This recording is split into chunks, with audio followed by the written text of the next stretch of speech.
Essa semana mesmo, conversando com o Everson, que é meu grande amigo do dia a dia, eu falava para ele, o Everson tem uma sensibilidade muito grande, e de vez em quando ele, assim, no sinal, ele vê alguém pedindo alguma coisa, ou vendendo alguma coisa, ele tem o hábito às vezes de parar o carro, conversar, paga o triplo do que vale a mercadoria.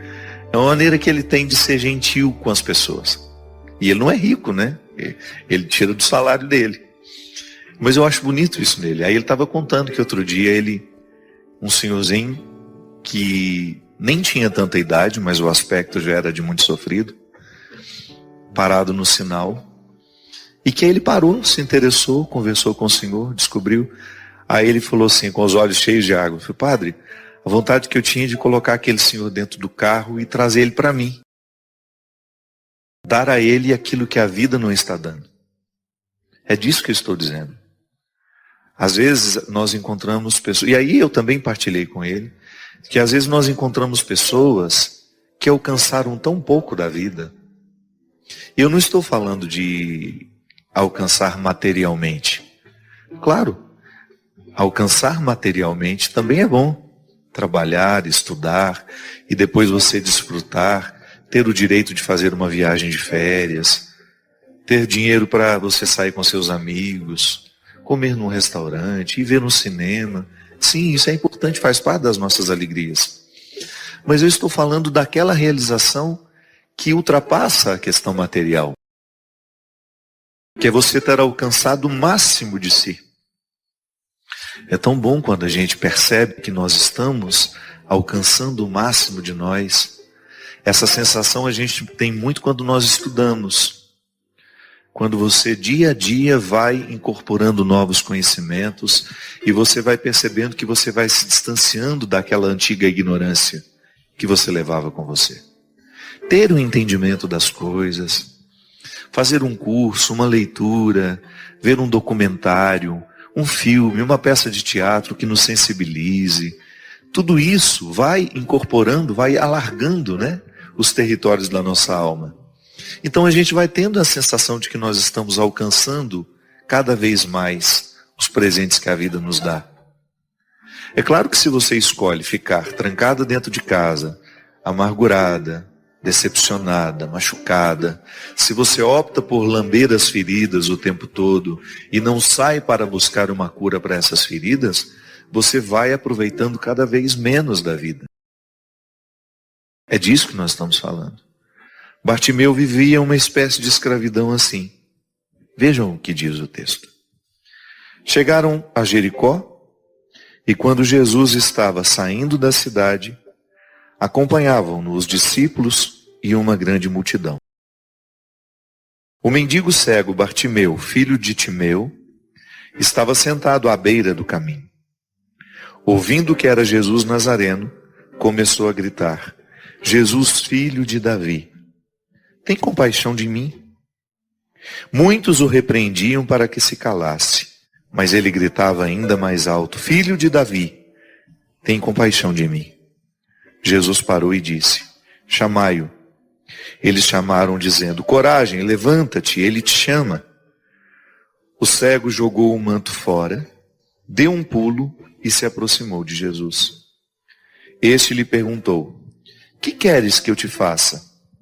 O cego respondeu, Rabuni, que eu veja. Jesus disse, vai, a tua fé te salvou. E no mesmo instante, ele recuperou a vista e foi seguindo Jesus pelo caminho. Veja bem, o relato de Marcos, se você quiser depois até acompanhar aí na sua casa, reler, é Marcos capítulo 10, versículo 46 até o versículo 52.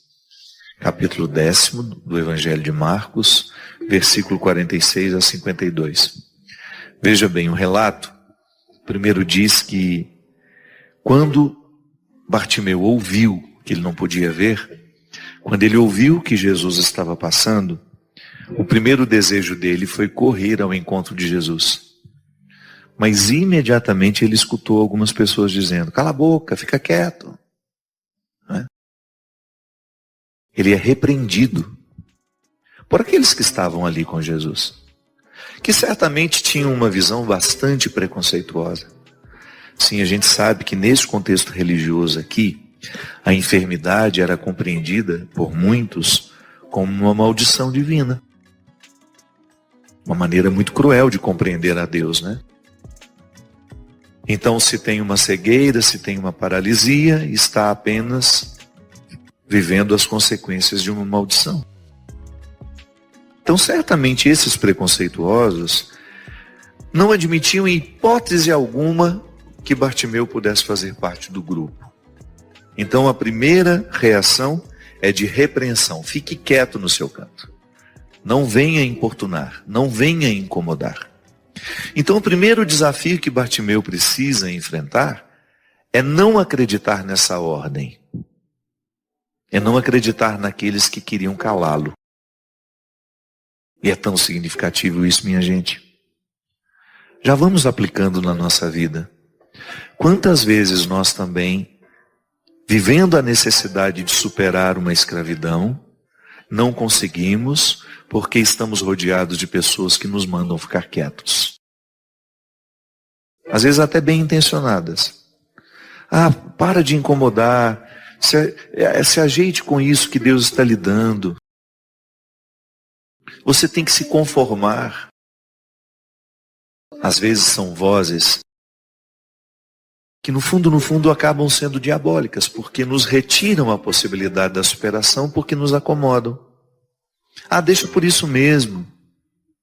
Não estou dizendo que na vida a gente tenha situações que a gente de fato tenha que deixar por isso mesmo.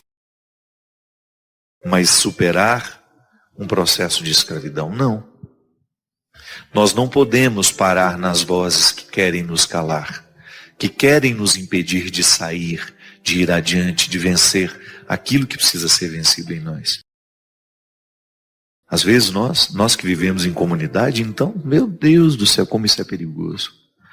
Como é perigoso dentro das comunidades religiosas, dentro dos conventos, dentro dos seminários, a gente ser paralisado por aqueles que têm ciúmes, por aqueles que têm inveja, e que em nome de um amor por nós, ficam nos tolhindo. E às vezes usam até a imagem de Deus para fazer isso. Dizem que rezou e que Deus disse que não era para a gente fazer isso, fazer aquilo. Quantos de nós que tínhamos desejo de estudar, de aperfeiçoar o nosso conhecimento, não o fizemos porque esbarramos na inveja dos outros, dos nossos superiores, dos nossos colegas que convivem com a gente. Então precisa ter muita sabedoria para saber se aquela voz que nos cala, ela está de fato nos orientando para uma obediência que vai fazer bem a nós, ou se aquela voz está estando a serviço de uma força que nos paralisa e que não nos permite ir além. Sempre o discernimento, sempre a reflexão. É por isso que eu sempre digo que não existe crescimento humano sem reflexão. Até você mesmo que é casado. Presta bem atenção se o pedido do marido para não fazer, para não isso, para não aquilo, não é apenas uma forma mesquinha de lhe impedir de ser mais você. Sim, porque às vezes nós somos assim. Marido inseguro não quer que a mulher brilhe, aí ele começa a dizer não, não vai, não pode. E de repente ela com 1000 possibilidades vai ficando aniquilada em nome de uma obediência que não é sagrada há muito tempo. Sim, porque o amor promove. O amor, quando ele existe de verdade, quando ele está purificado, quando ele é cristão, o marido olha para a esposa e diz: isso mesmo, minha filha, vamos lá, vamos crescer. Vamos evoluir. A mesma coisa a esposa. Então nós precisamos tomar muito cuidado com as vozes que às vezes nos impedem de sair da escravidão. Assim como Bartimeu, no momento em que fez o movimento de sair para ir ao encontro de Jesus, muitas pessoas o repreenderam. Só que ele não acreditou nessas vozes. Eu acredito que ele já estivesse ali, vivendo o milagre. Sim, porque não está descrito aqui, mas certamente a presença de Jesus já tinha provocado nele o primeiro milagre, que era justamente parar de ouvir as vozes que não queriam a sua superação. Então nós também precisamos viver essa proximidade com Jesus para a gente ter sabedoria de identificar as vozes que querem nos paralisar. Porque não é justo. Não é justo que Deus tenha investido tanto em você, Ele deu tanto potencial, e você passe a sua vida inteira sem despertar esse potencial, sem saber o que você pode, sem saber do que você é capaz. Primeiro que a gente tem que andar é para frente mesmo, né? Tudo tem que nos jogar para frente, muito embora às vezes um passo atrás para nos ajudar a pensar que caminho nós estamos tomando também é saudável. A gente dá uma paradinha, olhar para os lados, dar um passo para trás, olhar o contexto das nossas escolhas, isso é muito importante. Agora a gente tem de andar o tempo todo na conquista daquilo que de fato interessa. Hoje nós começamos o programa falando da necessidade que a gente tem, por uma responsabilidade pessoal, de não abrir mão de ser quem a gente é. Eu até brincava, né, que à medida que nós vamos educando as crianças, elas vão deixando de ser sinceras. O falseamento não pode ser confundido com essa capacidade social que você tem de ser simpático com o outro e de não dizer aquilo que vai ser agressivo a ele. Então, ser educado é você privar o outro de ouvir algo que possa ser desagradável aos ouvidos dele. Então você considerar com sabedoria. Mas o falseamento é diferente. O falseamento é quando você finge uma satisfação quando de fato ela não existe. Então muitas vezes nós assumimos o falseamento como uma postura de vida. Não é o outro que vai quebrar essa falsidade em nós. É claro que alguém pode até nos estimular a deixar a falsidade de lado. Mas é a gente que precisa diariamente fazer essa pergunta. Se nós estamos sendo suficientemente verdadeiros com o nosso processo, para que esse processo nos provoque satisfação, realização, que essa vida é uma só. Se eu perco tempo com essa falsidade, com esses falseamentos, eu fico privado de elevar à categoria máxima aquilo que eu sou. E é interessante, né, que às vezes a gente passa boa parte da nossa vida vivendo só a metade do que a gente poderia. Por quê? Porque a gente perde muito tempo com falsidade, com os falseamentos. A gente não faz os enfrentamentos, aí a gente fica ali naquela condição de hipócrita. Porque nem é uma hipocrisia em relação ao outro. Também existe. Eu posso ser hipócrita em relação ao outro. Mas eu também posso ser hipócrita numa relação comigo. Quando eu minto, por exemplo, para mim mesmo, nós falamos ali agora mesmo na reflexão da palavra, muitas vezes eu, numa tentativa de me justificar, eu fico enfrentando falsos conflitos que não correspondem à minha realidade. E isso, minha gente, é como ser um doente que se recusa a viver o tratamento. Se você identifica que você está dentro de um relacionamento que não te leva para frente, que só te emperra, você precisa ser honesta com você. Não dá para levar adiante esse relacionamento. O mínimo que você precisa fazer é colocar as cartas na mesa e discutir abertamente quais são as reais intenções dessa pessoa. Você não é um objeto para ser manuseado, para ser colocado numa condição absolutamente desfavorável aos seus anseios como pessoa. É preciso ter muita coragem para viver esse enfrentamento. Mas a partir do momento que você dá este passo no enfrentamento, você vai alcançar alguns territórios que são seus e que até então estavam alienados nas mãos de outros. Isso vai lhe dando ainda mais coragem de buscar mais conquistas. A gente não termina. Essa conquista não termina nunca. A liberdade interior é um processo que nunca vai ter fim. Então, se você sente que você está vivendo um relacionamento que não lhe favorece florescer como pessoa, você não pode pensar duas vezes. Você tem que problematizar a questão. Eu gosto sempre de dizer isso. Nós precisamos levar a sério os nossos conflitos. Às vezes nós não damos ouvido ao que nos incomoda. E por que não damos ouvido ao que nos incomoda? A gente perde a habilidade de saber o que de fato precisa ser modificado. É como você se acostumar a um emprego onde você não cresce, onde você não precisa recrutar a sua inteligência, você fica repetindo a mesma coisa, e aí você olha que uma pessoa muito menos preparada que você realizaria aquela função perfeitamente. Está na hora de você ir embora. Está na hora de você buscar um outro lugar para você. Sabe por quê? Senão você vai começar a se nivelar por baixo. E essa fatura chega. Pode ser que hoje você esteja acostumado, o contexto lhe te anestesiou, mas vai chegar um momento que você vai se cobrar, meu Deus do céu, por que eu não tive coragem de fazer a minha mala e partir em busca de uma realidade que me exigisse mais? Por que eu não tive coragem de, naquela hora, tomar uma decisão que me causaria um desconforto, porque eu perderia a estabilidade, mas ao mesmo tempo me colocaria num projeto que de fato era para mim? Aí você vai sentir que você vai ser mais exigido do ponto de vista intelectual e naturalmente você vai sentir-se mais confortável do ponto de vista emocional. Porque quando nós temos a acomodação do processo intelectual, você começa a nutrir silenciosamente uma insatisfação emocional. Você sabe por quê? O ser humano sabe que pode. Você sabe que pode.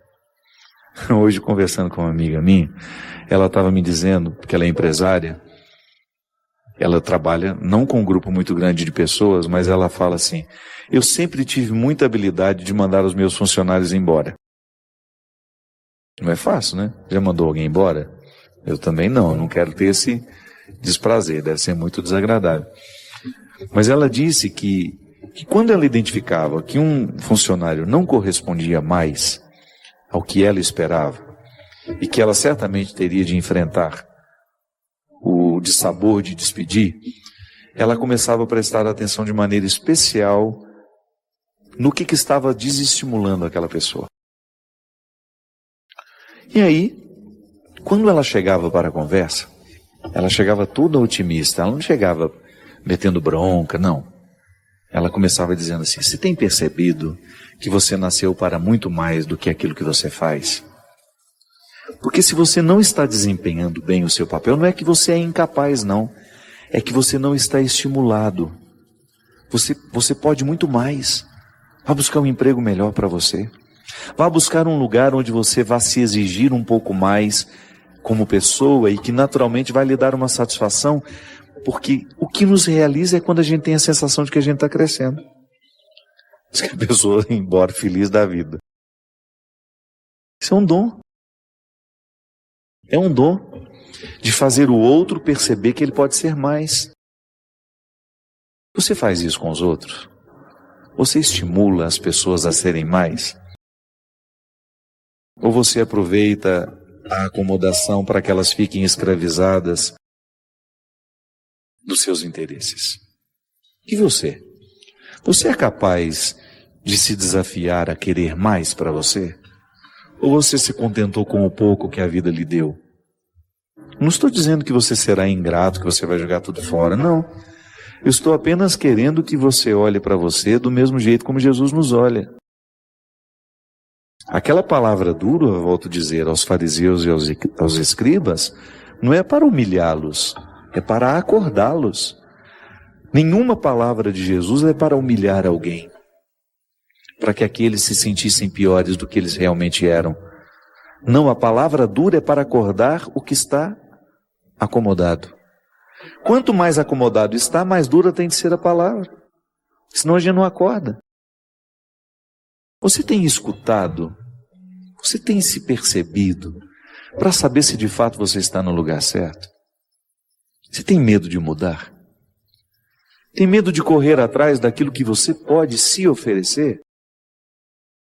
Ou você se nivelou por baixo, se acomodou nas suas escolhas e está satisfeito esperando a morte?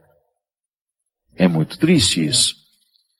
Eu preciso diariamente, por mais que eu já tenha conquistado os meus resultados intelectuais, eu preciso me desafiar. Emocionalmente, eu ainda não alcancei o equilíbrio que eu quero.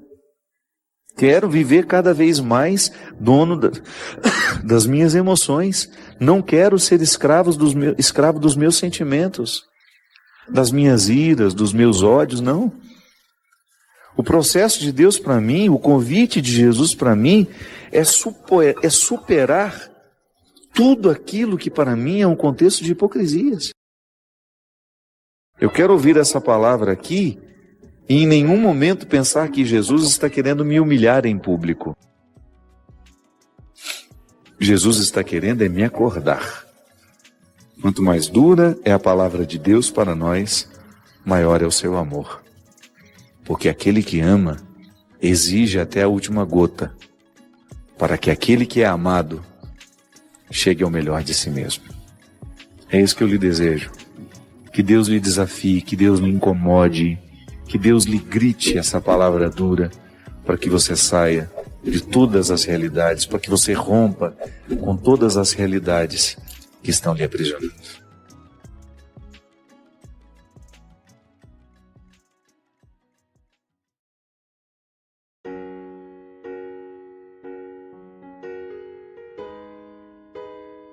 A gente sabe que na nossa vida, o desafio constante de se manter sem desistir é bravo, não é brincadeira. É mais fácil de desistir. Continuar, perseverar, custa caro muitas vezes para nós. E eu sempre digo que o grande perigo na vida é quando a gente não percebe que está desistindo. Essa é a desistência perigosa. É a desistência velada. É aquela que a gente corre o risco de fazer sem perceber que está fazendo. Hoje você vê as pessoas muito indispostas a terem de passar por sacrifícios, por lutas, né? Porque a gente tem sido semeado por essa mentalidade, a felicidade como uma mágica, ou até mesmo a oposição da felicidade com o sofrimento, né? Como se o sofrimento fosse uma oposição à felicidade. Quando, na verdade, o sofrimento tem toda uma dimensão terapêutica que, quando bem vivido ele é capaz de provocar grandes transformações para que a gente nunca mais, para que a gente avance tanto, para que a gente nunca mais se reconheça naquele primeiro momento quando o sofrimento nos alcançou. Tamanho é o poder transformador que o sofrimento tem. E se você começa a entregar os pontos, se você começa a desistir, daqui a pouco você não tem mais condições de vencer. Por quê? Acostumou-se com a desistência, acostumou perder.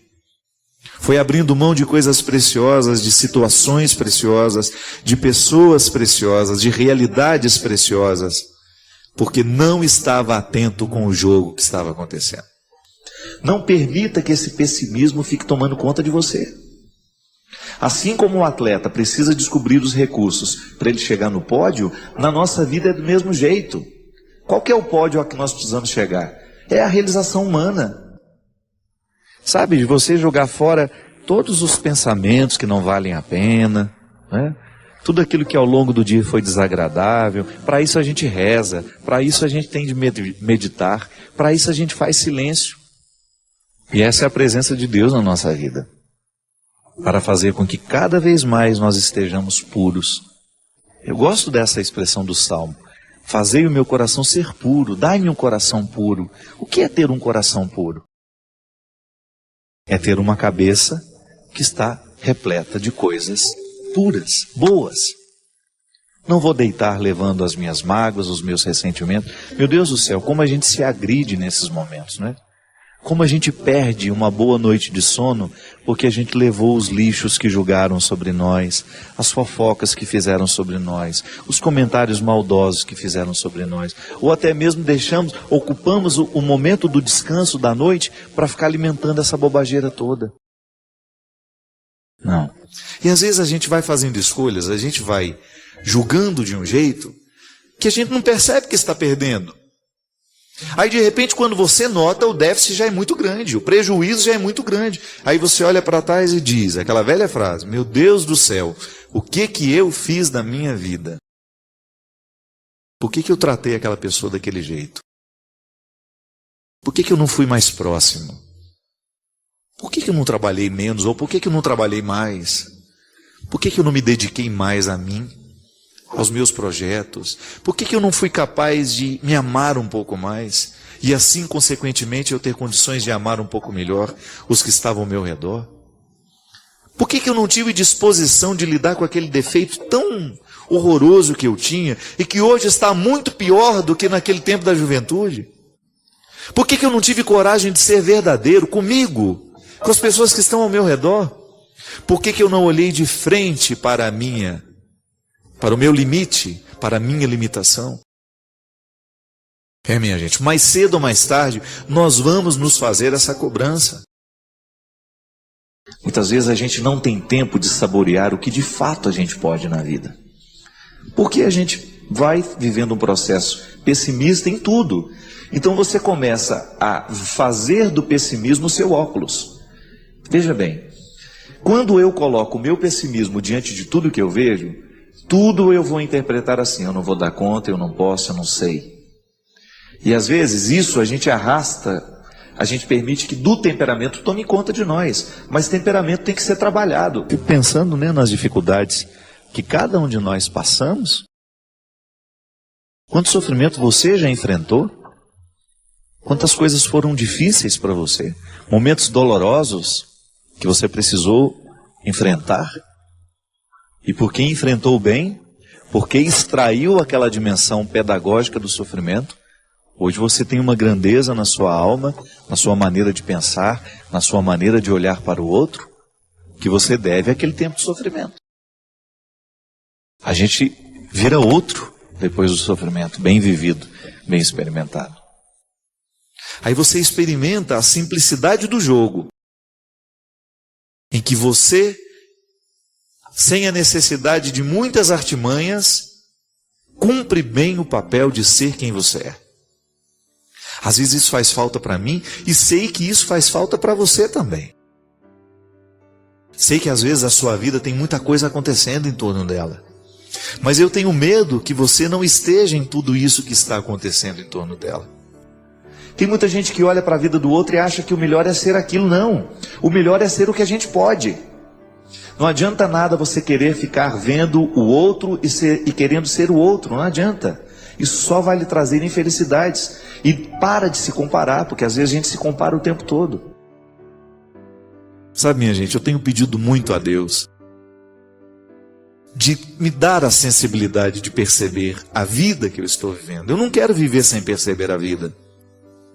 Eu não quero correr o risco de que a pressa dos meus dias venha me retirar a capacidade de saborear cada momento que eu posso viver. Quantas vezes nós nos sabotamos com sentimentos ruins, mesquinhos, ciúme.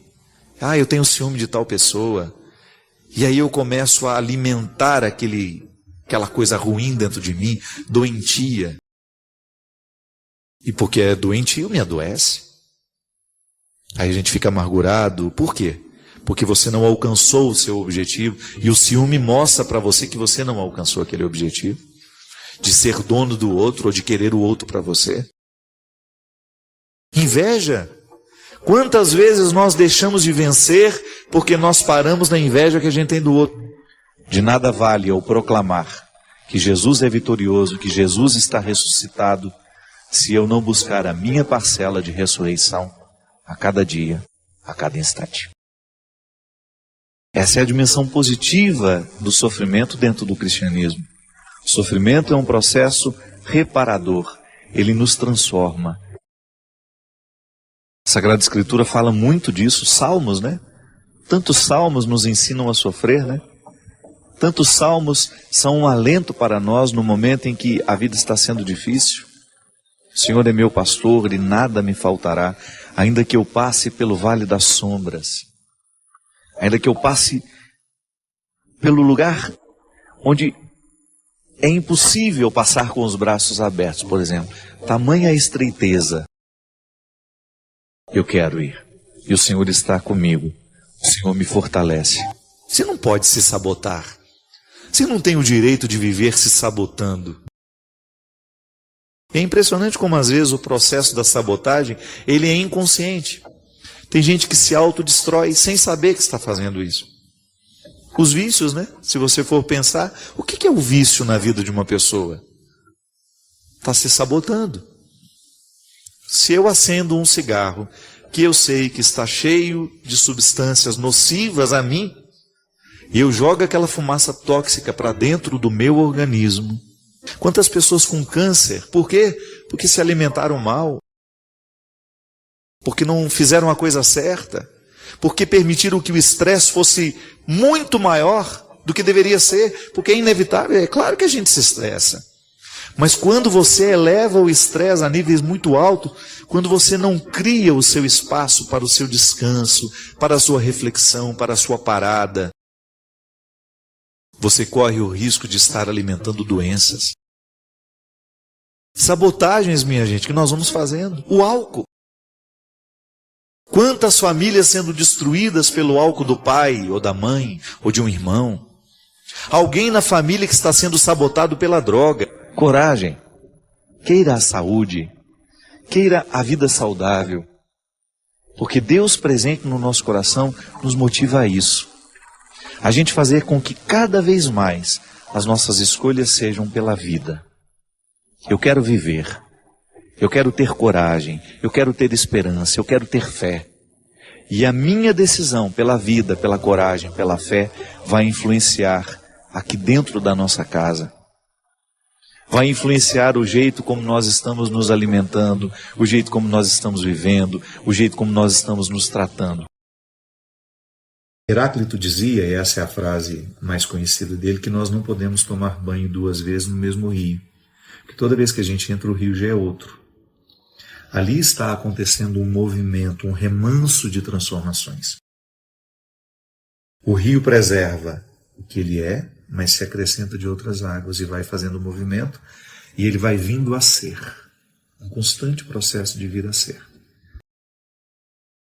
A santidade é um movimento assim, que faz com que cada vez mais a essência que está em cada um de nós floresça. Nós somos sublimes. Nós não somos perfeitos, mas somos sublimes. Você é sublime. E eu sei que às vezes você vive esquecido disso, porque lhe falta vida de santidade. E o que é essa tal vida de santidade? É a vida que nos coloca num exercício diário de ampliar a nossa consciência, de ampliar tudo aquilo que em nós nos ajuda a encontrar o eixo de nossa verdade pessoal. Na hipocrisia, eu não recruto a minha verdade porque eu fico tentando ser o que eu não sou. Fico tentando parecer, ter um remanso que não é o meu, ser um rio que não sou eu. É preciso estar em si.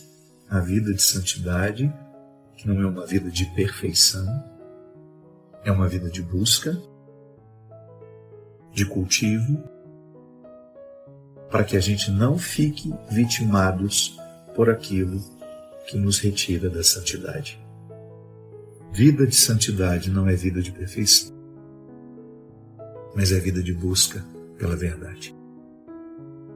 Hoje eu sei quem eu sou, eu sei os defeitos que eu tenho, mas preciso saber ainda mais. Que quanto mais eu tomo posse dos meus defeitos, quanto mais você toma posse dos seus defeitos, maior será a sua capacidade de lidar com você. É impressionante, onde existe alguém querendo ser melhor, onde existe alguém querendo livrar-se daquilo que é miserável, que lhe puxa para baixo, todo um contexto, toda uma ambiência é favorecida. No seu ambiente de trabalho, por exemplo, se cada uma daquelas pessoas que compõem aquele ambiente decide ser cooperativo, ser cooperativa, deixar de lado a fofoca, deixar de lado o preconceito, o ambiente de trabalho fica ótimo, fica muito melhor. Porque ali existe uma busca. Mas as pessoas estão sendo perfeitas? Não. Elas continuam errando. Só que elas erram menos porque elas estão mais conscientes dos erros que já cometeram na vida. Como é que eu identifico que a santidade está acontecendo em mim? Quando eu percebo que não sou tão vítima mais daquilo que antes me fazia cair. Então, se eu tenho a tendência à fofoca, toda vez que a minha língua coça para falar, eu posso até começar, mas de repente, meu Deus, não é isso que eu estou querendo para mim. Toda vez que eu exponho a vida de alguém, toda vez que eu falo mal de alguém, eu estou me expondo muito mais do que estou expondo aquela pessoa. O que me agrega como ser humano falar mal de alguém? Isso é vida de santidade. Quando você continua tendo a tendência de falar mal dos outros, mas você escolhe não falar. Está vendo? Você não está perfeito, mas você está atento às suas imperfeições. Para que elas não prevaleçam, para que elas não fiquem muito maiores do que você, para que você não fique minada na sua incapacidade de decidir pelo melhor. Sabe, minha gente, o mais triste de viver na imperfeição, ser vítima dela, é porque a gente pouco experimenta a satisfação de ser quem somos. Que não se engane, aquela pessoa que não tem nenhum escrúpulo, nenhuma vontade de ser melhor, não faz nenhum esforço para superar aquilo que nela é precário, não se iluda. Essa pessoa está construindo um lugar de muita infelicidade. Pode ser que nem demonstre, mas a infelicidade já está ali. Toda vez que você ler um comentário maldoso, que alguém deixou ali, seja numa rede social, hoje é o lugar em que as pessoas mais manifestam essa crueldade, essa maldade. Não rebata, não. Não retruque, não entre na briga, sabe por quê? Deve ser muito triste ser aquela pessoa. As ofensas que nos doem são as que revelam as verdades que queremos ocultar. Quando não estão minimamente alinhadas à nossa verdade, nem nos abalamos. Entram por um ouvido e saem pelo outro. Muito bem, algumas pessoas imediatamente disseram, mas quando alguém nos calunia, é impossível a gente não ficar ofendido e aquilo não tem nada a ver com a nossa verdade. Claro, mas aí veja bem, eu não disse as calúnias que nos doem, eu nos disse as ofensas. Ofensa, na sua grande maioria, são situações que nos doem justamente porque estão conectadas a uma verdade que nós não gostamos de reconhecer. Se ofendeu, é porque de alguma forma despertou aquilo que você não gosta de mostrar. Pôs na vitrine aquilo que você faz de tudo para colocar debaixo da mesa. Calúnia é quando não há nenhuma conexão com a nossa verdade. O outro inventou uma história. Entra num ouvido e sai pelo outro. Só vai doer o tempo de passar de um ouvido para o outro. Não é uma situação que nós vamos buscar alimentar, que nós vamos fazer ficar mastigando, né? Como a gente fala na linguagem rural, ficar ruminando. Não. Entrou no ouvido, saiu pelo outro. Agora, se o outro ofendeu, eu acho que sempre vale a pena perguntar, por que me ofendeu? Será que tem alguma conexão com a minha verdade? E se tiver, não perder a oportunidade de alterar. Afinal de contas, até quem não nos quer bem pode nos ajudar a crescer quando nos ofende, desde que a gente queira. As ofensas que nos doem são as que revelam as verdades que queremos ocultar. Quando não estão minimamente alinhadas à nossa verdade, nem nos abalamos. Entram por um ouvido e saem pelo outro. Muito bem, algumas pessoas imediatamente disseram, mas quando alguém nos calunia, é impossível a gente não ficar ofendido, e aquilo não tem nada a ver com a nossa verdade. Claro, mas aí veja bem, eu não disse as calúnias que nos doem, eu nos disse as ofensas. Ofensa, na sua grande maioria, são situações que nos doem justamente porque estão conectadas a uma verdade que nós não gostamos de reconhecer. Se ofendeu, é porque de alguma forma despertou aquilo que você não gosta de mostrar.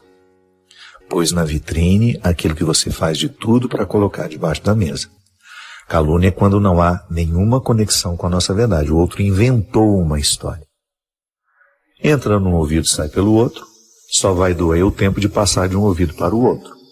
Não é uma situação que nós vamos buscar alimentar, que nós vamos fazer ficar mastigando, né?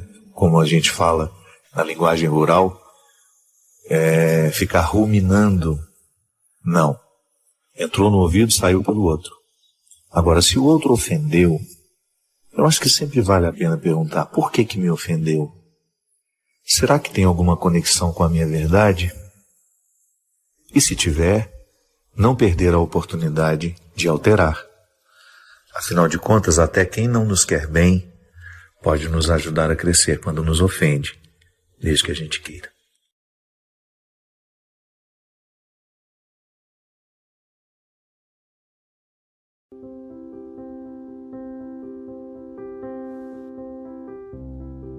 Começaria dizendo que é momento de nós reassumirmos o nosso compromisso de cristãos.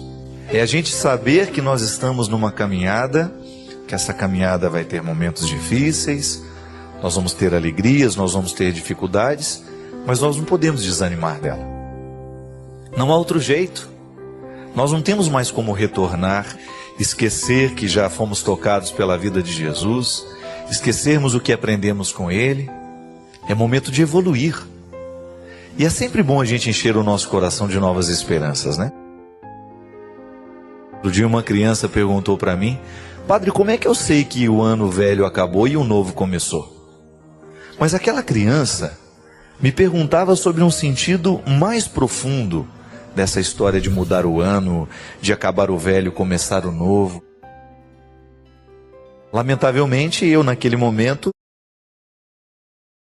que me veio à cabeça foi uma coisa boba, que a gente sabe, né, que o ano está acabando e está começando outro, porque geralmente a gente fica ligado lá na televisão para ver se os fogos de Copacabana já começaram. Mas o que muda de um ano para o outro? Nada. Continuamos a mesma vida, não é? Essa história de mudar o tempo, de cronometrar as coisas, né? Isso faz parte do processo social. A gente não vive sem o tempo, sem um relógio no braço, sem um calendário pendurado na parede, mas a vida é a mesma.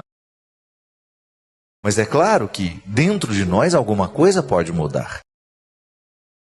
O poeta já dizia que foi muito feliz aquele que teve essa ideia de dividir o ano, a vida, né? Em dias, meses e anos. Porque assim nós temos essa sensação de que alguma coisa está terminando e que uma outra está começando. Mas é dentro de nós que o ano novo pode ser gestado. Quando você percebe que existe uma oportunidade de assumir uma nova postura, de rever a vida antiga, de estabelecer projetos, né? Metas. Nós precisamos aprender a lidar com metas. Muitas vezes as coisas não acontecem na nossa vida é porque faltam projetos. Todo bom empreendedor, todo bom empresário é aquele que trabalha com metas, com projetos. Nós precisamos estabelecer tempo para que as coisas aconteçam. Então eu quero aprender inglês este ano. Vou estabelecer um tempo para isso. Quero emagrecer. Vou estabelecer uma dieta para isso. Vou estabelecer uma disciplina para eu viver. É isso que faz o ano ser novo. Quando você, aproveitando esta oportunidade de mudar do dia 31 para o dia 1º, você aproveita essa oportunidade para inaugurar um novo tempo dentro de você. Ter Deus dentro de nós nos ajuda a viver um pouco melhor o processo da vida. É natural que nós vamos encontrar dificuldades. Todo mundo enfrenta. Mas o que faz a diferença entre um ser humano e outro é a maneira como enfrenta aquela dificuldade. Tem Deus no coração. Esta é a maior riqueza que nós podemos ter, que nos ajuda a sermos pessoas melhores. Sermos mais equilibrados, sermos mais humanos, mais amigos, mais pacientes. Não deixa Deus ocupar um espaço maior na sua vida neste ano. Boa parte de nossas decepções advém da compreensão de que as pessoas deveriam agir conosco exatamente como agimos com elas. É preciso perder essa pretensão.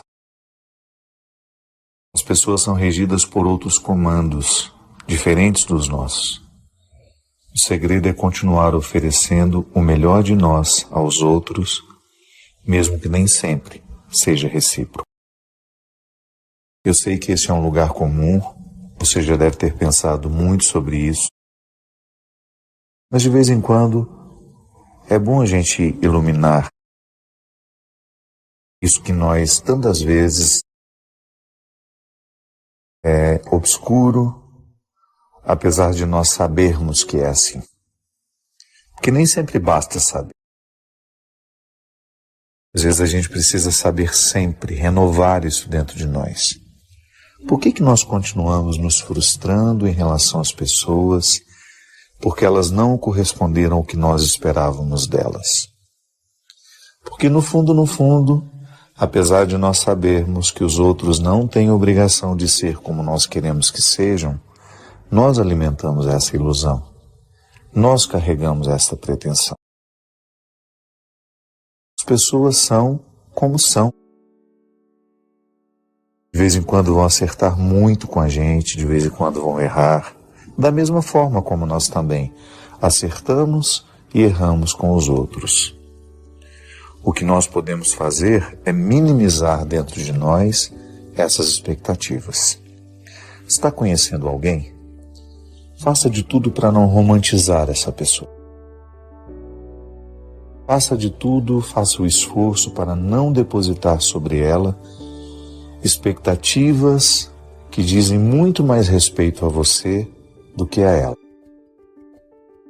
Tenha a simplicidade, a honestidade de olhar para você, de olhar para os outros, com o filtro da realidade. As pessoas são boas, as pessoas são más, as pessoas acertam, as pessoas erram, da mesma forma como você e eu também somos bons, somos maus, acertamos e erramos. É preciso ter simplicidade na maneira como nós olhamos. Retirar ao máximo as expectativas que nós temos para que os nossos encontros sejam frutuosos, sejam mais reais. Porque os outros definitivamente não têm obrigação de ser como nós gostaríamos. Eu tenho muito problema com rejeição. Eu tenho uma imensa necessidade de agradar as pessoas, inclusive aquelas pessoas que me desprezam. Qual é a razão disso? É engraçado porque às vezes quando a gente identifica isso em nós mesmos, né? Você sente que você está querendo agradar demais, isso na verdade uma insegurança que às vezes afasta o outro ainda mais, né? Parece que quando você quer ser simpático demais, quando você quer ser muito presente na vida do outro, às vezes o exagero do ser, né? A melhor forma de controlar isso é primeiro você perceber que existe uma medida para você ser na vida do outro. Então você primeiro buscar a satisfação de ser quem você é. Agradar o outro é uma consequência, né? E você ser na vida do outro dentro de uma medida que não seja nem de menos nem de mais, né? Não sei se você conhece aquele texto do Mário Quintana, Quindim na Portaria. Dizem que ele gostava muito de quindim. E ele tinha uma senhora que era apaixonada pela obra dele. Só que ela nunca quis conhecê-lo. Ela era vizinha dele, mas ela preservava muito a intimidade do Mário Quintana. Ela o via de longe, sabia que ele era o grande poeta, que ela lia, que ela... Então o que ela fazia? Ela descobriu esse gosto dele e ela começou a deixar quindins na portaria. E no primeiro que ela deixou, ela escreveu: deixo quindins, mas para não pesar com a minha presença. Olha. Não quero pesar com a minha presença. E eu acho interessante isso, né? Quando a pessoa descobre que existe uma satisfação pessoal de eu gosto do outro, mas ao mesmo tempo eu não quero pesá-lo com a minha presença, não quero ser exagerado na vida do outro. E às vezes, na insegurança, eu não tenho ainda segurança de quem eu sou, eu vou no encontro, né? Eu vou para o encontro carregando demais nas cores, e tudo isso acaba sendo um motivo que afasta ao invés de aproximar, né? É o dom da leveza, né? Você percebe como a pessoa é carinhosa porque ela é leve, ela não cobra coisas, ela te compreende do jeito que você é, né?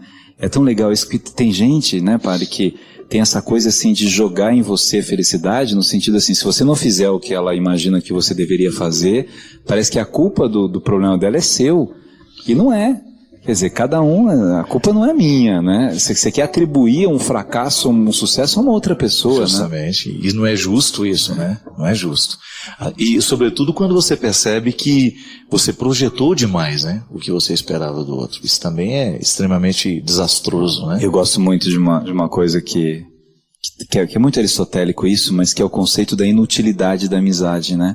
A amizade é linda porque é inútil. Não no sentido feio da palavra inútil, mas assim, são pessoas que são plenas, né, com todas as imperfeições, e elas optam por fazer parte uma da vida da outra, né? Um ajuda o outro porque, não por uma utilidade. Quando eu sou amigo de alguém por utilidade, eu não sou amigo de alguém. Eu sou seu amigo porque você pode me ajudar com isso, assim, assim. Sou seu amigo porque você tem uma faculdade e eu quero arrumar um emprego. Eu sou seu amigo porque você é dono de uma empresa e pode não sei o quê. Eu sou seu amigo porque você tem um barco e eu gosto de andar de barco, né? Então, eu não sou seu amigo. Eu sou seu amigo porque eu sou seu amigo. As coisas que você me proporciona, né? Muitas vezes, né? A pessoa fica interessada no que o outro proporciona. Às vezes porque você tem um certo reconhecimento, as pessoas querem estar do seu lado, né? E aí é triste, padre, porque nos momentos, às vezes, que você mais fica sozinho, isolado. Hoje eu vi uma coisa que eu vou dizer aqui. Eu tenho profunda admiração pelo padre Júlio Lancelotti, o senhor também tem, né? E padre Júlio, assim, eu aprendi a admirar cada vez mais por vê-lo cuidar de moradores de rua.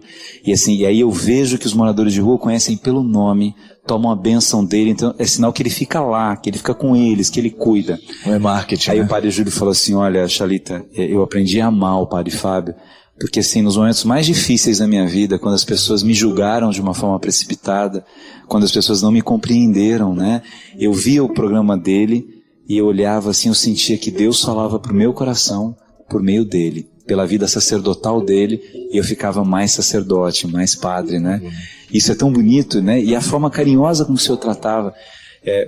Vou jogar confete no senhor, assim, mas uma das coisas que eu acho mais bonito na sua forma de falar da palavra de Deus é quando você fala daquela mulher pecadora que sabia que ia morrer, que estava condenada, e que Jesus, daquela forma magnífica, olhou profundamente nos olhos dela, né? Não desafia a lei, não fala nada, só dá um detalhe de amor, né? Quem não tem pecado atire a primeira pedra. Isso é lindo. A vida todos os dias nos oferece motivo para uma sessão de perdão. Aliás, eu fico impressionado de ver o tanto que a terapia trabalha a dimensão do perdão. O processo terapêutico, quando ele é feito com seriedade, o bom terapeuta, ele sempre conduz a pessoa a um contexto de perdão. E as nossas dificuldades, por exemplo, de relacionamento com os pais, estão muito ligadas a situações em que nós não soubemos perdoar, a mágoas que nós carregamos conosco, a situações que foram desastrosas porque os nossos pais não tinham experiência, nos traumatizaram, nos trataram de um jeito que a gente não merecia, que a gente considerava que foi duro, que foi isso, que foi aquilo. Agora, a gente precisa viver o perdão diariamente numa dimensão terapêutica, porque eu preciso perdoar o tempo todo. As pessoas que não agiram como eu achava que deveriam agir, porque a gente sempre tem uma expectativa em relação ao outro, né? Isso é terrível. A expectativa que a gente tem sempre gera decepção. E como a gente não sabe viver sem esperar do outro, a gente tem de ir se adaptando. A gente tem que ir criando dentro de nós uma capacidade de administrar essas decepções. Se a gente esperasse menos, a gente sofreria menos também, mas isso é um estágio espiritual que talvez a gente vai assumir só lá no final da nossa vida. Quando você vai esperar menos do outro, então você vai se decepcionar menos. Eu preciso me perdoar diariamente por aquilo que eu não consegui fazer, por aquilo que eu não consegui ser, por ter esperado demais de mim ou por não ter esperado nada. Quando eu me acomodei, quando eu não fui suficientemente responsável para me convocar diariamente para ser um homem de bem, que às vezes a gente vai se perdendo no caminho assim, quando a gente deixa de se convocar, quando a gente deixa de se chamar. E às vezes a gente acha que é o outro que nos chama, é o outro que nos convoca. Cuidado. Primeira convocação somos nós que nos fazemos. A vocação, essa palavra, vocare, né? Eu escuto a voz de Deus me chamando como padre. Eu acredito nessa mística. Deus me chamou, Deus me recrutou para ser padre. Tá bom, essa mística é a primeira de todas. Mas aí eu começo a viver o chamado diário que eu preciso me fazer a partir do chamado que eu recebi. Se eu não me chamo, se eu não me convoco diariamente a partir de uma missão que eu assumi, minha gente, é bem provável que eu me desprenda dos meus objetivos, é bem provável que eu vá me distanciando de mim mesmo, e aí eu vou entrando num contexto de irrealização. A mãe, por exemplo, não basta ter parido o filho. Você precisa se convocar diariamente na sua função de mãe. Para exercer o seu papel de mãe, de mulher, na vida daquele filho. Só que você, no seu papel de mãe, você erra. E se você não se perdoa, o perdão nosso de cada dia é igual ao pão. Se você não se perdoa diariamente, ritualmente, antes de dormir, eu volto a dizer, aquela necessidade que a gente tem de fazer, de você recrutar dentro de você tudo aquilo que foi vivido, onde você que deixou de se convocar, onde que você abriu mão de fazer a coisa certa, e se você não se perdoa, no outro dia você pode acordar e viver acostumando-se com aquilo que você deixou de perdoar e que acabou se sedimentando como um defeito. Uma coisa é um erro. Mas se você vai repetindo o erro todos os dias, você vai sedimentando esses erros na sua alma e isso vira defeito. Pode observar. Os nossos defeitos são os erros sedimentados. São os erros que não foram corrigidos, são os erros que não foram perdoados, são os erros que não foram acertados numa íntima conversa. Aí, se não houve este perdão diário, o perdão nosso de cada dia, que nós concedemos ao outro, mas que concedemos sobretudo a nós mesmos, naquele tete-a-tete, né, que a gente precisa fazer diariamente, eu vou perder a energia para enfrentar o outro dia. É assim, minha gente, não existe milagre. É processual. Toda mudança humana, todo processo de transformação passa pelas etapas. Eu não fico defeituoso da noite para o dia. Eu fico defeituoso à medida em que eu não sou capaz de perceber os meus erros. Em que eu vou me acostumando com os erros. Então hoje eu sou grosseiro com o Christian. Ele não me fala nada, eu não me acuso, não me percebo grosseiro com ele. Amanhã sou de novo. E daqui a pouco eu estou sendo mais arrogante ainda, porque eu me sinto melhor que ele. E aquele erro que eu cometi ontem, anteontem, o mês passado, o ano passado, aqueles erros foram sendo somados e virou um defeito. Eu fiquei arrogante. Eu fiquei uma pessoa grosseira. Eu não era.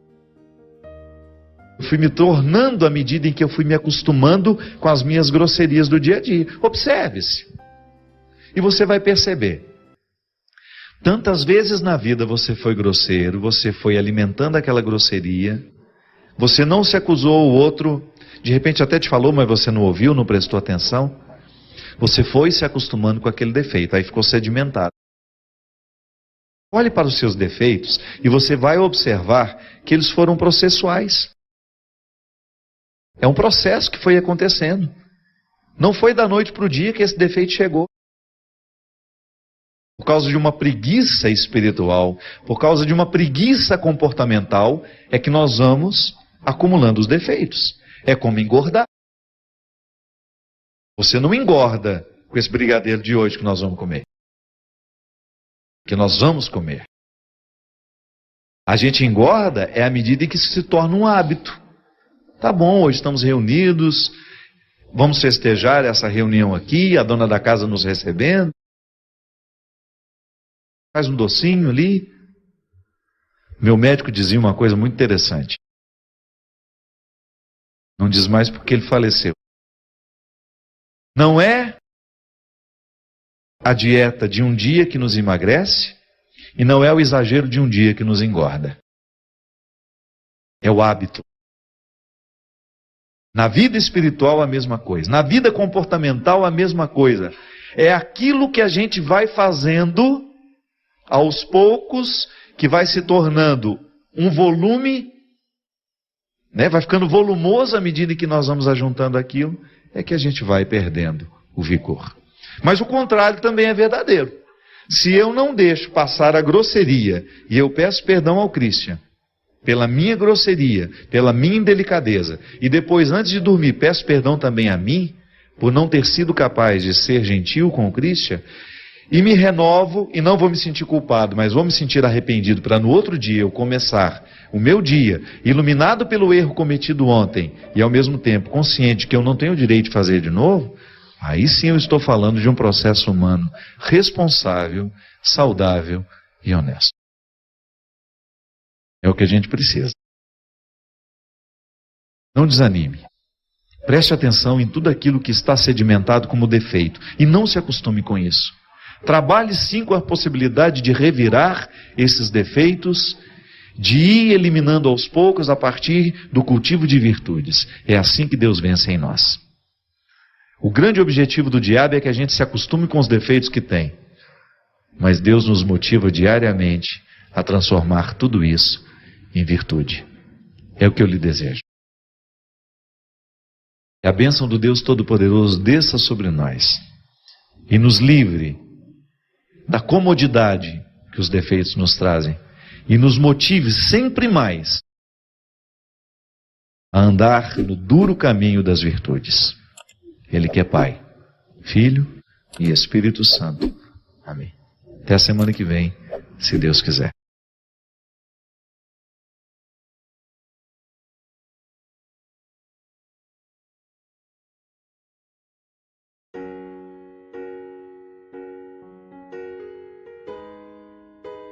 E hoje eu gostaria de começar falando para vocês. Eu estou escrevendo na coluna de um jornal do Rio de Janeiro que se chama O Dia. E neste domingo passado eu estreei na coluna.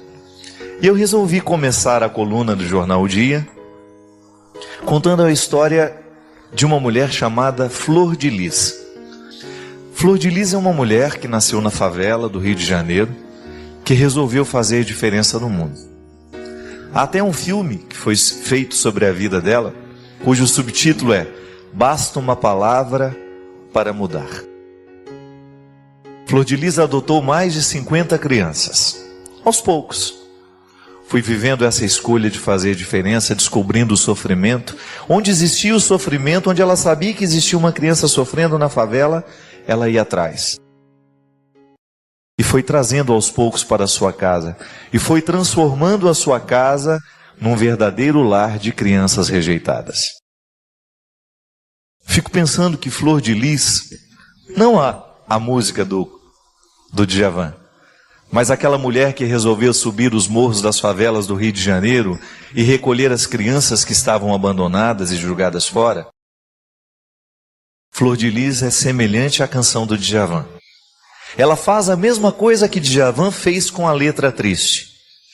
Ela também esbarra em histórias infelizes que teriam tudo para dar errado, e ela reveste essas histórias de carinho, de ternura, de beleza. No dia em que ela estava dando a entrevista, estava com ela alguns dos seus filhos, e tinha uma criança chamada Rayane, uma menina linda, bonita, deve ter uns 12, 13 anos. E ela contou a história, a própria Rayane contou a história, que ela foi jogada fora, num terreno baldio. Foi julgada pela mãe biológica. Aquela menina, enquanto contava a sua história, chorava muito. Mas eu percebia que os motivos daquelas lágrimas eram gratidão. Gratidão porque um dia uma mulher a encontrou e emprestou o colo e lhe ofereceu o coração materno que ela tinha. De maneira que aquela rejeição, o fato de ter sido julgado fora, já não era tão pesado para o coração daquela criança. Ela recebeu um lar. Flor de Lis fez com a vida dessa menina o mesmo que Djavan fez com a letra triste dos seus versos. Revestiu de melodia feliz. Sabe, minha gente, nós vamos chegando ao final do ano, nós vamos ficando pesados, né? São muitos compromissos, o peso de todos estes meses de trabalho vão ficando grandes sobre os nossos ombros. E às vezes a gente perde a sensibilidade de perceber que existem muitas coisas que estão ao nosso redor precisando do nosso toque. Fico pensando em Flor de Lis como sendo um exemplo humano que vale a pena a gente observar. Assim como vale a pena a gente observar a vida dos santos que já morreram. Mas eu sempre gosto de pensar que há pessoas que estão vivendo uma história de santidade do nosso lado. Pode ser que ela não seja um santo convencional, como nós estamos acostumados a olhar, mas nós não podemos negar que no coração dessa mulher há um ensinamento que todos nós podemos aprender. A capacidade de se encantar com aquilo que é triste, com aquilo que é sofrido, e se encantar de um jeito certo. Se encantar permitindo que no coração nasça a solidariedade. A comunhão, que é quando nós olhamos para o outro e nós o percebemos em sua totalidade. E nós não somos indiferentes àquilo que nele é dor, àquilo que nele é alegria. A gente ser solidário com o outro. A gente se alegra porque o outro está alegre. A gente se entristece porque o outro está triste. E a gente ajuda porque nós estamos com condições e o outro não. É isso que faz a vida ser mais bonita, minha gente. Quando nós permitimos que a solidariedade tenha um espaço no nosso coração. Quando a gente faz a opção de viver para transformar o mundo num espaço melhor. Já tem gente demais transformando o mundo num espaço triste. Nós não podemos engrossar mais a fila daqueles que destroem, que estragam, que caluniam. Nós precisamos acelerar o processo de feitura de um mundo novo que nasce a partir das nossas atitudes, das nossas escolhas.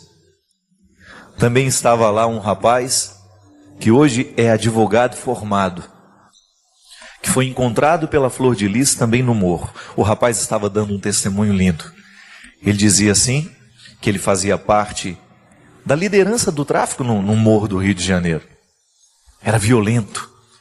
Quando Flor de Lis subiu o morro, num daqueles momentos em que ela estava indo para realizar a sua missão, ela encontrou esse moço, esse menino lá.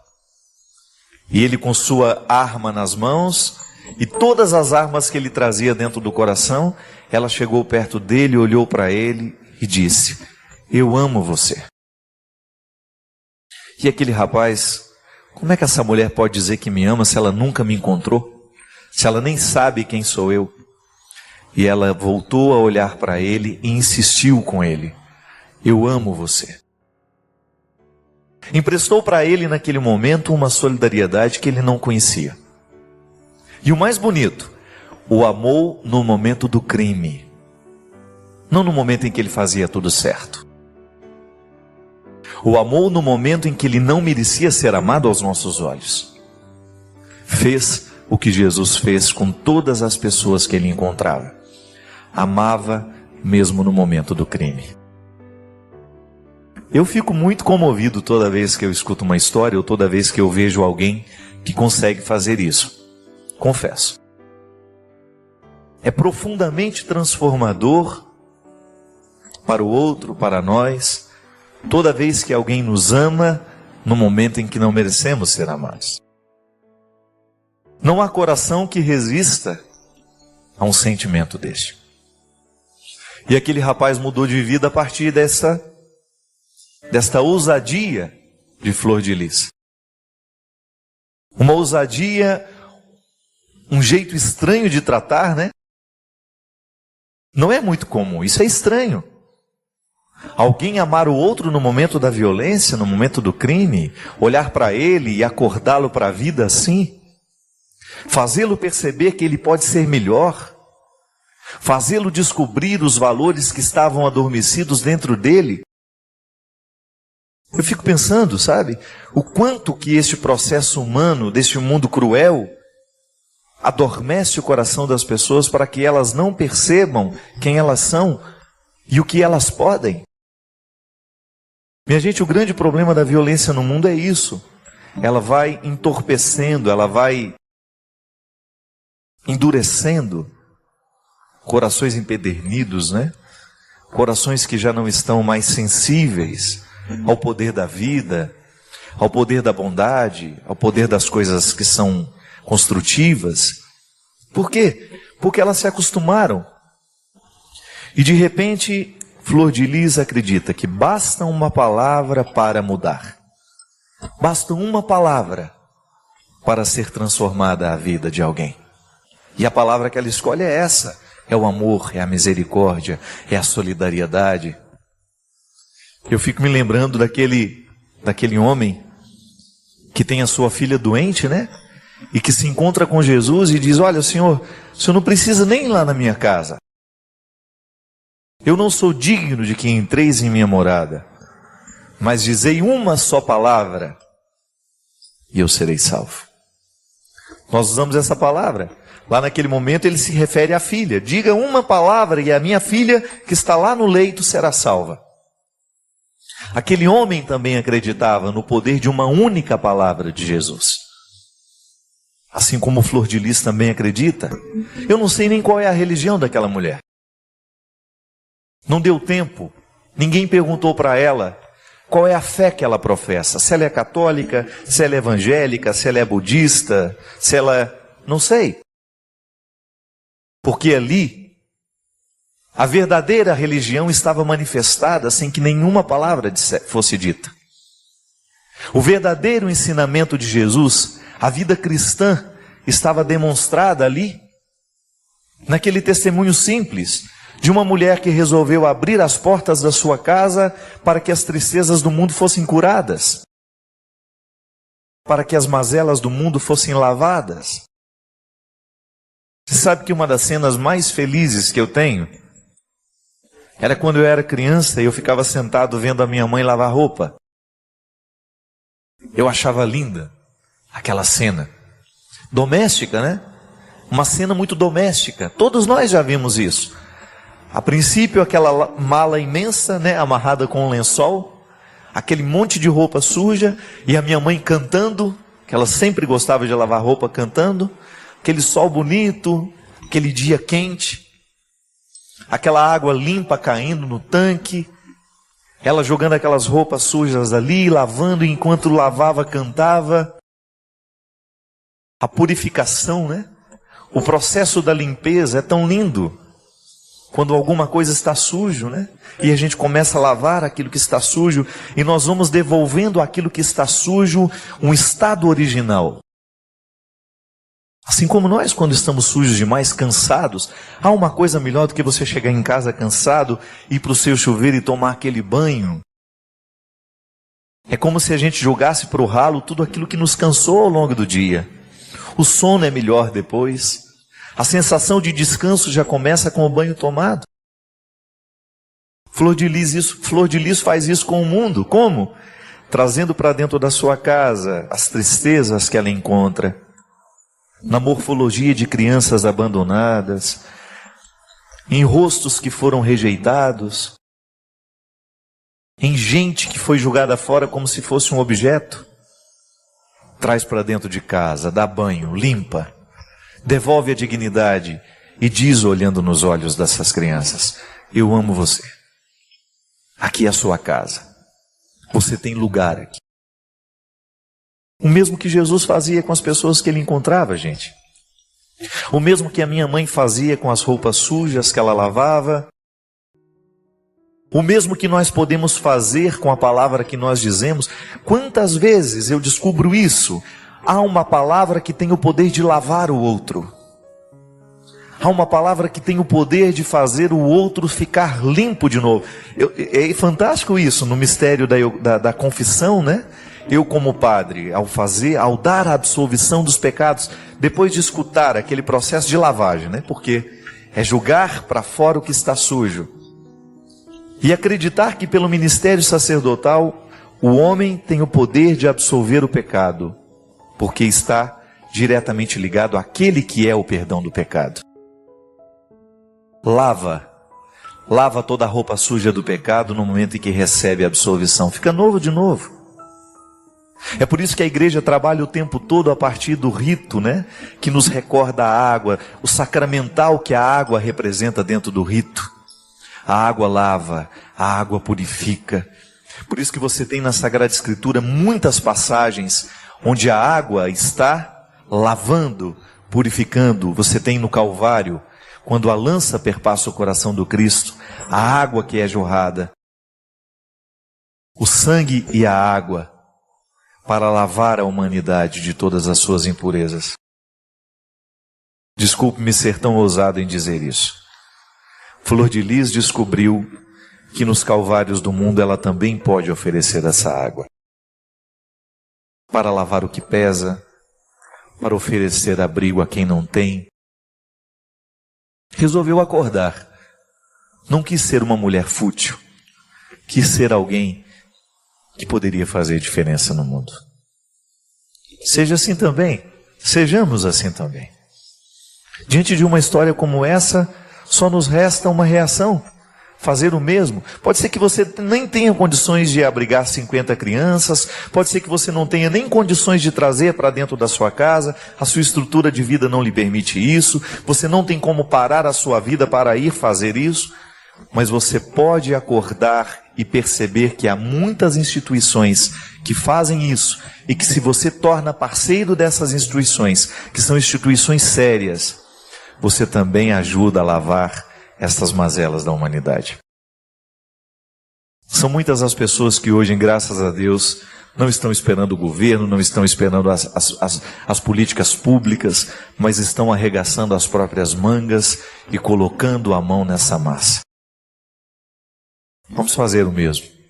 Final de ano é época que o nosso coração pode ficar mais duro, mas pode também ficar mais sensível, para a gente perceber aquilo que está do nosso lado e que nós podemos ajudar. E aproveitar a oportunidade para lavar também as nossas mazelas, aquilo que está pesando sobre nós. Vai dormir mais limpo, não só no corpo, mas também na sua alma, na sua cabeça. Permita que essa água purifique os seus pesos. Permita que Jesus entre na sua vida para fazer isso. Purificá-lo, transformá-lo, libertá-lo.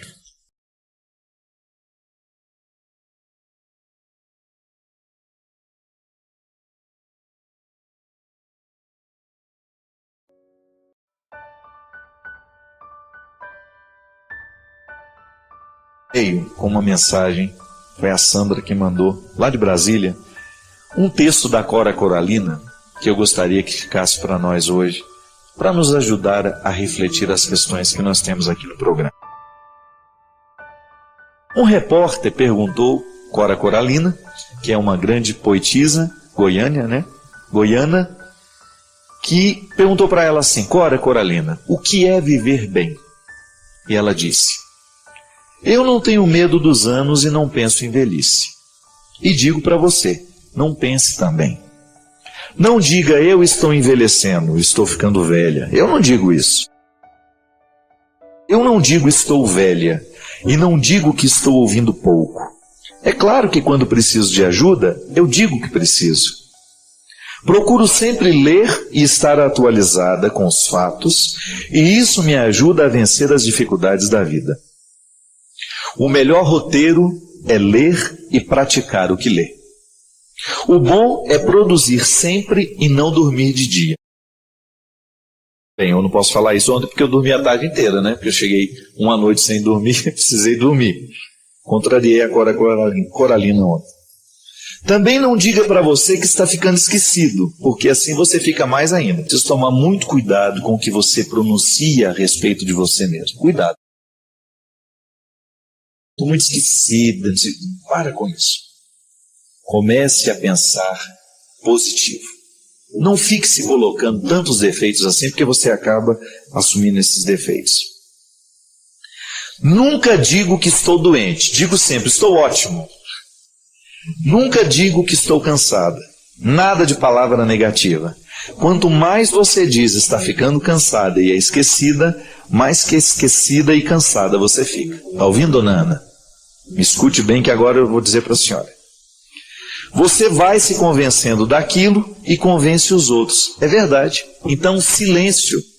Não reclame. Ela diz, sei que tenho muitos anos. Sei que venho do século passado e trago comigo todas as idades, mas não sei se sou velha, não. Você acha que eu sou? Posso dizer que eu sou a terra e nada mais quero ser, filha dessa abençoada terra de Goiás. Convoco os velhos como eu, ou mais velhos que eu, para exercerem seus direitos. Se alguém vai ter que me enterrar... Não, desculpe, ela diz, sei que alguém vai ter que me enterrar, mas eu não vou fazer isso comigo. Tenho consciência de ser autêntica e procuro superar todos os dias os limites da minha própria personalidade, despedaçando dentro de mim tudo que é velho e morto. Pois lutar é a palavra vibrante que levanta os fracos e determina os fortes. O importante é semear, produzir milhões de sorrisos de solidariedade e amizade. Procuro semear otimismo e plantar sementes de paz e justiça. Digo o que penso com esperança. Penso no que faço com fé.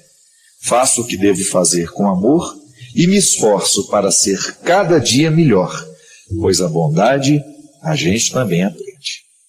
É um bonito texto? Cora Coralina já morreu, já faleceu, mas ela não permitiu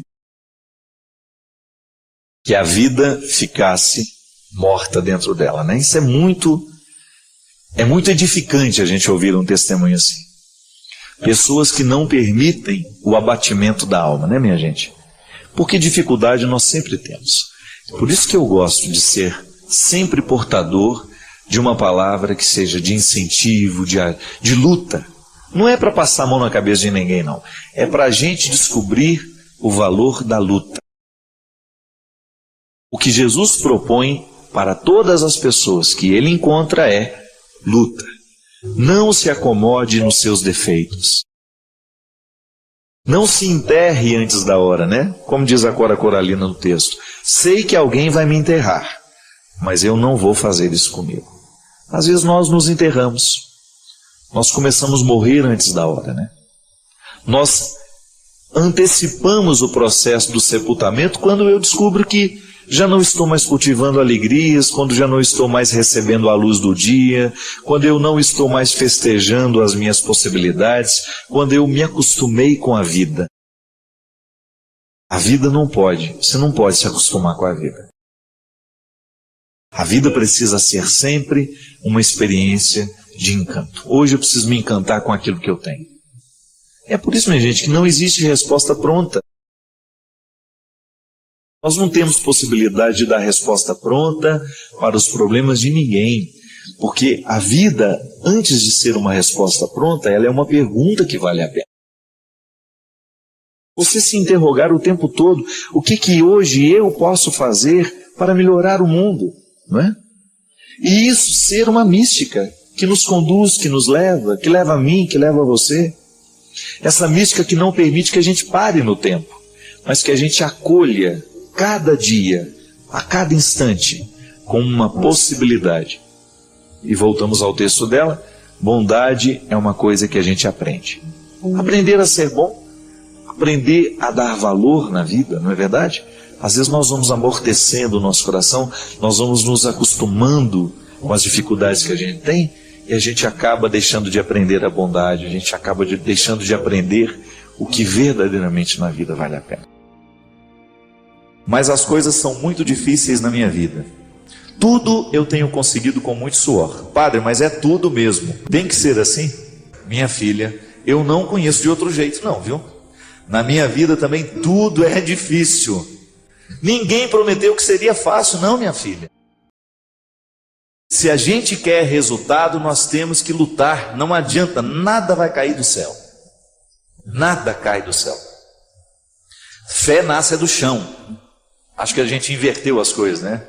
A nossa oração tinha que ser voltada para o chão o tempo todo. Que é aqui que Deus floresce. Deus é igual semente, floresce no chão. Essa metáfora de que Deus está no céu, isso é bonito. Mas é aqui, ó, é pisando nesse chão que a vida acontece. A força que Deus me dá, a força que Deus lhe dá, é para que a gente consiga plantar o jardim. Ninguém prometeu que nossa vida seria um jardim de flores, mas Deus prometeu a força para a gente plantar. Eu estou aqui, graças a Deus, cheio de saúde, tenho o meu esforço nessa história, tem, mas é dom de Deus em mim. Eu faço a minha força. Quer passar no vestibular? Estuda. Não tem essa história: ô padre, reza para mim. Não vou rezar não. Se você não estudar, minha oração não serve para nada neste momento. Se você não estudar, você não adianta ficar sentado, ajoelhado diante do Santíssimo com o livro na cabeça: ô Senhor, me ajuda a passar no vestibular. Faça primeiro a sua tarefa, depois você tem o direito de esperar pelo dom.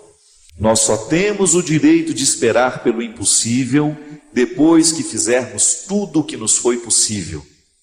Pode ser que você esteja prestando atenção demais no que é difícil. Aí tudo fica mais difícil ainda. Gente, a vida sempre será determinada a partir do que a gente presta atenção. Se você tem diante de você um problema, você tem duas possibilidades. Ou você enxerga o problema, ou você já enxerga a solução. Tem gente que só enxerga o problema. Aí dificilmente encontra a solução, porque fixa os olhos no problema e aí não tem olhos para encontrar a solução. E aí depende de como nós interpretamos a vida. Tem gente que adora dificuldade, tem gente que adora problema. E acaba se tornando uma fonte de problemas, porque não está disposto para soluções. Tem gente que não sabe viver sem um problema. Quando nós estamos diante de uma situação difícil, é muito natural que outras pessoas, tomadas por um espírito de porco, venham dizer: você não vai conseguir isso não vai dar certo não é? E sempre tem um assim: eu não falei? Eu não sei não, estou achando que esse negócio vai dar certo não. Sempre tem um espírito de porco pronto para jogar uma frase destrutiva, que vai desanimar. Mas não. Se a gente não presta atenção nesses discursos, nós vamos extrair coragem dentro de nós de um jeito que a gente não sabia que tinha. E às vezes, tudo está tão difícil. Não é bem assim. É que nós olhamos tudo de maneira difícil. Não é que tudo está difícil, é que nós olhamos tudo de maneira difícil. Não pode ser assim. Nós precisamos ser um pouco mais otimistas. Dificuldade existe na vida de todo mundo. Elas estão por toda parte. Agora, a maneira como nós encaramos essas dificuldades é que vai fazer a diferença. São 5.000 pessoas para 5 vagas. Não fique preocupada, viu? 90% destes 5.000 que estão tentando essa vaga não estudou do jeito que você estudou. Se você verdadeiramente se prepara para as coisas, você já elimina boa parte dos concorrentes, porque a maioria é mais ou menos. A maioria está vivendo mais ou menos. A maioria está fazendo mais ou menos. São poucas as pessoas que verdadeiramente estão tomando a vida com responsabilidade do jeito que ela precisa. São poucos os jovens que na fase de 16, 17 anos estão levando o colégio a sério. São poucos os universitários que hoje estão cursando a faculdade com a disciplina que a profissão vai exigir um dia. E eu sempre digo, quer ser um bom profissional? Estude bem o que você está estudando. Porque você não tem o direito de ser mais ou menos. Não tem. Ninguém está fora disso. Você aí na sua área, você precisa correr atrás da sua qualidade. Você que é médico, você que é dentista, você sabe o quanto você precisa se aperfeiçoar para você continuar de pé no mundo de hoje. Hoje nós estamos no tempo da competência e não é problema. Isso tem que nos motivar para a gente querer, reconhecendo, ainda que seja um mínimo dentro de nós. Nós merecemos cuidar desse mínimo, chegar a aperfeiçoar cada vez mais esse processo, aumentar cada vez mais as nossas possibilidades. E aí na hora que a gente esbarra na nossa fragilidade, a gente tem que aprender com ela. Ela não tem que nos desanimar. Mas muito mais que a qualidade profissional, antes dela é a nossa qualidade humana. Muito mais que um bom médico, você precisa antes ser um bom pai, ser um bom filho, ser um bom irmão. É isso que faz verdadeiramente a felicidade vir acomodar-se dentro de você. Não adianta você se realizar na sua profissão se você não se realiza como pessoa. E é disso que hoje nós estamos falando. É desse aperfeiçoamento humano. E na faculdade da vida a gente aprende o tempo todo. Não tem nenhum professor a nos ensinar a ser pai, a nos ensinar a ser irmão, não. É olhando nos olhos de quem a gente ama que a gente vai descobrir a medida certa, o aprendizado de cada dia, para que a gente possa ser um ser humano melhor no mundo de hoje. Chega de gente ruim, chega de gente incompetente como pessoa, chega de assassinos, chega de ladrões, chega de mentirosos. Vamos dar qualidade a esse mundo, a começar por você. Não importa de como você tenha vivido até o dia de hoje. A palavra de Deus para nós é sempre otimista. Deus continua vendo valores em você. Deus continua acreditando que o seu coração pode ser melhor. Deus continua acreditando que aí, nesse coração muitas vezes marcado pelos fracassos, existe uma vitória a que você pode chegar. Basta você não desistir. Derrame sobre nós a bênção do Deus Todo-Poderoso, Ele que é Pai, Filho e Espírito Santo.